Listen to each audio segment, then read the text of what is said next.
সঞ্জয়ের সর্বোচ্চ সাজা চাই না, হাইকোর্টে জানালো নির্যাতিতার পরিবার। আরজি করে চিকিৎসক খুন ও নির্যাতনের ঘটনায় শিয়ালদার নিম্ন আদালত সঞ্জয় রায়কে আমরণ কারাবাস দিয়েছে। নিম্ন আদালতের বিচারক অনির্বাণ দাস মন্তব্য করেন, এটি বিরলতম ঘটনা নয়। সেই রায়কে চ্যালেঞ্জ করে হাইকোর্টে যায় রাজ্য সরকার। রাজ্যের বক্তব্য, যেভাবে তরুণী চিকিৎসককে খুন ও নির্যাতন করা হয়েছে তা অবশ্যই বিরলতম ঘটনা, তাই সঞ্জয় রায়ের সর্বোচ্চ সাজা হওয়া দরকার। এরপর রাজ্যের মতো সিবিআইও সঞ্জয় রায়ের দুষ্কর্মকে বিরলতম বলে মনে করছে, তাই রাজ্যের মতো সিবিআইও সঞ্জয়ের সর্বোচ্চ সাজা চেয়ে হাইকোর্টে যায়। সোমবার বিচারপতি দেবাংশু বসাক ও মোহাম্মদ সাব্বার রশিদের ডিভিশন বেঞ্চে এই হাই প্রোফাইল মামলার শুনানি হয়। এর আগে সিবিআই রাজ্যের আবেদনের বিষয়ে আপত্তি করে। শুনানির সময় রাজ্যের অ্যাডভোকেট জেনারেল কিশোর দত্ত সিবিআই এর আপত্তি উড়িয়ে জানিয়ে দেন, ভারতীয় ন্যায় সংহিতার ৩৭৭ এবং ৩৭৮ নম্বর ধারা মোতাবেক তদন্তকারী সংস্থা ছাড়াও রাজ্য আবেদন করতে পারে। নির্যাতিতার তরফে আইনজীবী শামীম আহমেদ জানিয়ে দেন, রাজ্য ও সিবিআই এর আবেদন নিয়ে আমাদের কোনো বক্তব্য নেই। আবেদন গ্রহণযোগ্য হবে কিনা তা আদালত ঠিক করবে। রাজ্য কেন্দ্রের আবেদনের পরিপ্রেক্ষিতে বলতে পারি, আমরা সঞ্জয়ের সর্বোচ্চ সাজা চাই না।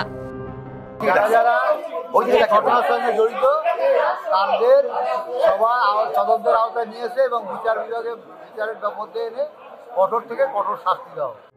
নাগরিক সমাজের প্রতিনিধিরা পুরো বিষয়টি আদালতের উপর ছেড়ে দিয়েছে।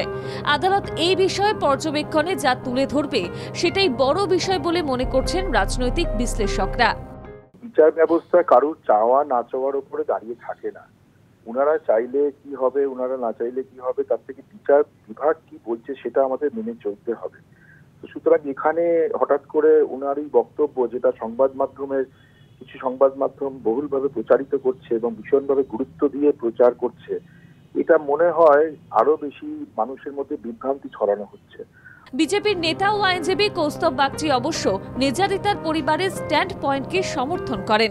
বারবার এটা বলে এসেছি যে পরিবার যেটা চায় সেটার প্রতি আমরা তার সাথেই আছি বিষয়টা, যে কারণ পরিবার মনে করছে যে বিষয়টা সেটা সঞ্জয় থাকলে আসল সত্য হয়তো উদ্ঘাটন হওয়ার যে খুব একটা বিষয়টা সামনে আসবে এই বিষয়টা। তো সেই জায়গা থেকে তারা যেটা মনে করছে সেটা অ্যাবসলিউটলি ঠিকই তারা মনে করছে অ্যাজ পার তাদের চিন্তা ভাবনা। আইনজীবী বৈশানর চট্টোপাধ্যায় প্রশ্ন তোলেন, তাহলে নির্যাতিতার পরিবার কি চাইছেন? যে জনতার আদালতের কথা এত বলা হয় সেটাও চেয়েছিল। আমরা নিজেরাও মিছিল করেছি ফাঁসির দাবিতে। হঠাৎ এত বড় একটা হেনিয়াস টাইমে কেন ফাঁসির দাবি থেকে মত পরিবর্তন হয়ে এখন চাইছেন না, এটা তো ওনারাই বেটার বলতে পারবেন। এইটাই বলতে পারি যে ফাঁসিটা হলে একটা দৃষ্টান্তমূলক শাস্তি হতো, যেটা কলকাতা পুলিশ রাজ্য পুলিশ করতে পেরেছে, সেটা সিবিআই করতে পারেনি। সোমবার সব পক্ষের মতামত শোনার পর হাইকোর্ট রায়দান স্থগিত করে দেয়। আগামী দিনে এই মামলায় আদালত কি তুলে ধরে তাও লক্ষণীয়।